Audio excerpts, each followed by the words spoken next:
ഈ കഴിഞ്ഞ പ്ലസ് 2 പരീക്ഷയിൽ ഉന്നത വിജയം നേടിയ ബീഹാർ സ്വദേശിയായ മുഹമ്മദ് ആഷിഖിനെ വാർത്ത 24 നിങ്ങൾക്ക് മുന്നിൽ പരിചയപ്പെടുത്തിയിരുന്നു. ആ ആഷിഖിനെ കാണാൻ വേണ്ടി പത്തനംതിട്ട ജില്ലാ കളക്ടർ നേരിട്ട് വന്നിരിക്കുകയാണ്. അതിൻ്റെ വിശേഷങ്ങളിലേക്കാണ് പ്രിയപ്പെട്ട പ്രേക്ഷകരെ ഞങ്ങൾ ക്ഷണിക്കുന്നത്. അശ്വിൻ്റെ വീട്ടിലാരൊക്കെയുണ്ട്?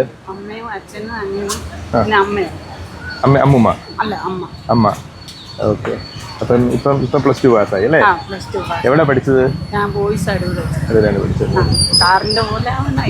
അതെ, അതുകൊണ്ടാണ് ഞാൻ എൻ്റെ ഇത് കണ്ടപ്പോഴാണ് ഞാൻ വന്നതെന്ന് പറഞ്ഞു കഴിഞ്ഞാൽ. അത് കണ്ടുകൊണ്ടാണ് ഇന്ന് ന്യൂസ് കണ്ടപ്പോൾ എനിക്ക് തോന്നി ഒന്ന് കാണണമെന്ന് തോന്നി. ഞാൻ ഇതിൽ സ്ഥിരമായിട്ട് പോകുന്നതാണെന്ന് പറഞ്ഞു.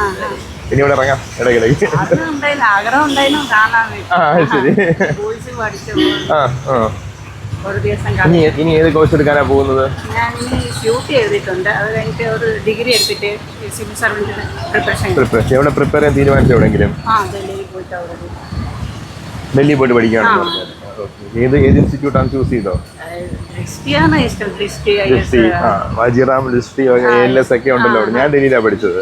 അവിടെ യൂട്യൂബിലെ കുറെ വീഡിയോ ഒക്കെ കാണും. ഇപ്പൊ തന്നെ ന്യൂസ് പേപ്പറൊക്കെ അനലിസ്റ്റ് ഇപ്പൊ ചെയ്യുന്നുണ്ട്. സിലബസ് ഒക്കെ കുറച്ച് നോക്കാം. സിലബസ് നന്നായിട്ട് പഠിക്കണം കേട്ടോ. ന്യൂസ് പേപ്പർ ഏതാ വായിക്കുന്നത്? News paper Hindu. പിന്നെ ഇന്ത്യൻ എക്സ്പ്രസ് വായിക്കും. ഇംഗ്ലീഷ് ഫ്ലുവൻസി ഒക്കെ ആയോ എന്ന് പറഞ്ഞാൽ? കുറച്ചായിട്ടുണ്ട്. എനിക്ക് മലയാളം ഫ്ലുവൻസി ആയിട്ടുണ്ട് എന്തായാലും. ശരി. ഏത് ഡിഗ്രിക്ക് എന്തെടുക്കാനാ പോകുന്നത്? Political science. എവിടെ ചെയ്യുന്നത്? ഡൽഹി തന്നെയാണ്. ഏത് യൂണിവേഴ്സിറ്റിയിലാണ്? പ്ലസ് 2 എത്ര മാർക്ക് ഉണ്ട് ഇപ്പം?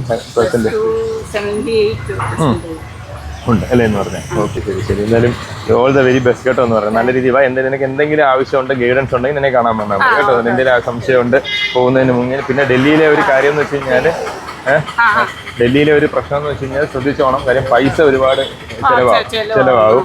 പിന്നെ അവിടെ ഈ പറഞ്ഞ പോലെ നല്ല ഇൻസ്റ്റിറ്റ്യൂട്ടിൽ പഠിച്ചില്ല അവർ പറ്റിക്കുകയും ചെയ്യും. അപ്പം അതൊന്നും നോക്കിക്കോണം. അച്ഛൻ പറഞ്ഞിട്ടുണ്ട് പഠിച്ചോ, ഞാൻ എങ്ങനെയെങ്കിലും പൈസ അറേഞ്ച് ചെയ്തു. അത് ശരി. Very good. പിന്നെ ഇത് എന്റെ ഫ്രണ്ട് നല്ലപോലെ ഹെൽപ്പ് ചെയ്തു. മലയാളം പഠിപ്പിച്ചു കൊടുത്തത്. ശരി. എന്താ പേരെന്താ? അദ്വൈത്. ഓക്കെ, ശരി.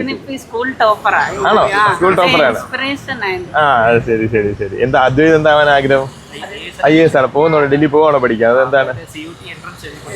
എൻട്രൻസ് ഉണ്ട്, എഴുതിയിട്ടുണ്ട്. വളരെ സന്തോഷം. ഇവരുടെ വിജയത്തിൽ ഇരട്ടി മധുരം എന്ന് തന്നെ പറയാം. അദ്വൈത് സ്കൂൾ ടോപ്പറാണ്, ഹ്യൂമാനിറ്റീസിൻ്റെ സ്കൂൾ ടോപ്പറാണ്. ഭയങ്കര സന്തോഷം അവൻ്റെ വിജയത്തിൽ. നല്ല കുട്ടികൾ, രണ്ടുപേരും നല്ല കുട്ടികളാണ്.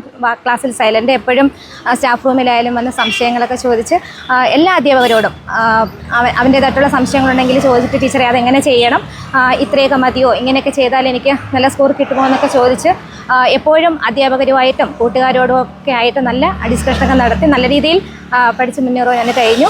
ആഷിഖാണെങ്കിൽ അതെ. ആഷിഖ് ആദ്യമായിട്ട് നമ്മുടെ ക്ലാസ്സിൽ വന്നപ്പോൾ തന്നെ പറഞ്ഞു, ബീഹാറിയാന്ന് ആദ്യമേ പറഞ്ഞിരുന്നു, ബീഹാർ സ്വദേശിയാണെന്ന്. അപ്പം ഞാൻ പറഞ്ഞു, മക്കളെ നമ്മുടെ അന്യ സംസ്ഥാനത്ത് നിന്ന് വന്ന ഒരു കുട്ടിയാണ്. അപ്പം വളരെ എല്ലാവരും നല്ല സന്തോഷത്തോടും സ്നേഹത്തോടും കൂടി അവനെ കാണണം എന്നൊക്കെ പറയുമായിരുന്നു. അപ്പം എൻ്റെ ക്ലാസ്സിൽ 33 കുട്ടികളാണ് ഉള്ളത്. അപ്പോൾ അവരെല്ലാവരും തന്നെ കണ്ണിലുണ്ണിയായിട്ട്, ഞങ്ങളുടെ H2B ഹ്യൂമാനിറ്റീസ് B ബാച്ചിൻ്റെ കണ്ണിലുണ്ണിയായിരുന്നു. എല്ലാവർക്കും, പെൺകുട്ടികൾക്കും അതെ.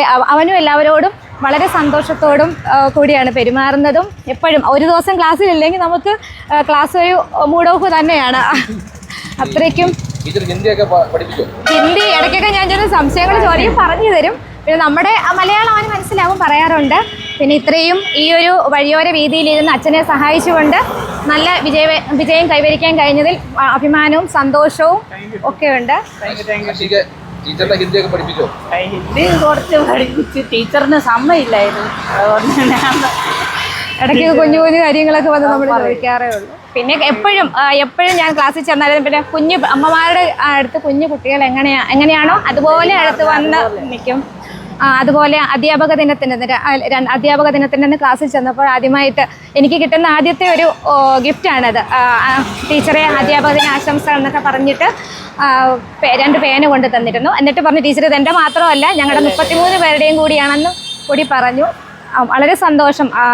കണ്ണ് നിറഞ്ഞുകൊണ്ടാണ് ഞാനത് സ്വീകരിച്ചത് പോലും. ജീവിതത്തിൽ കിട്ടിയ ആദ്യത്തെ ഒരു ഉപഹാരമാണ് എൻ്റെ കുട്ടികളുടെ കയ്യിൽ നിന്ന്. ഭയങ്കര സന്തോഷം. രണ്ടുപേരുടെയും വിജയത്തിന് എനിക്ക് ഒരുപാട് സന്തോഷം. അവരുടെ ക്ലാസ് ടീച്ചർ ആവാൻ കഴിഞ്ഞതിലും ഒരുപാട് സന്തോഷം. Thank you teacher.